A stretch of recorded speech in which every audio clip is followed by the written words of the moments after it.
ਸਮਝ ਸਰਕਾਰ ਦੀਆਂ ਗੱਲਾਂ ਨਹੀਂ ਨਾ ਆਉਂਦੀਆਂ। ਤੇ ਇਹ ਤੁਹਾਨੂੰ ਪਤਾ ਮੈਂ ਕਿੱਥੇ ਆਇਆ, ਸਊਦੀ ਅਰਬ ਆਏ ਆ। ਤੇ ਇਹ ਤੁਹਾਨੂੰ ਅੱਗੇ ਪਤਾ ਵੀ ਕੀ ਗੇਮ ਇਹਨਾਂ ਦੀ ਤੇ ਕੀ ਨਹੀਂ। ਤੇ ਉਹਨਾਂ ਨੂੰ ਵੀ ਨਾ ਹਦੀਸ ਲਾਣੀ ਪਈ ਹੈ। ਕਿਉਂ ਲਾਣੀ ਪਈ ਹੈ ਪਤਾ ਜੀ? ਸਿਰਫ ਇਸ ਗੱਲੇ ਲਾਣੀ ਪਈ ਹੈ ਕਿ ਇੱਕ ਹਕੀਕਤ ਹੈ, ਉਹ ਹਦੀਸ ਹੈ ਕਿ ਮਸਜਿਦ ਕੁਬਾ ਦੇ ਵਿੱਚ ਪਾਕ ਸਾਫ ਹੋ ਕੇ ਤੁਸੀਂ 2 ਨਫਲ ਪੜ੍ਹਨੇ ਨੇ ਤੇ ਤੁਹਾਨੂੰ ਇੱਕ ਮਕਬੂਲ ਉਮਰੇ ਦਾ ਸਵਾਬ ਲੱਭਣਾ। ਠੀਕ ਹੈ ਜੀ, ਮਕਬੂਲ ਉਮਰੇ ਦਾ ਸਵਾਬ।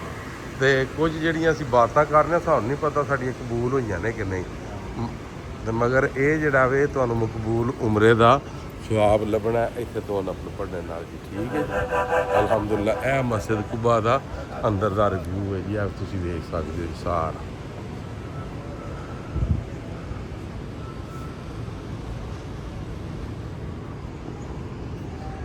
ਮਾਸ਼ਾਅੱਲਾ।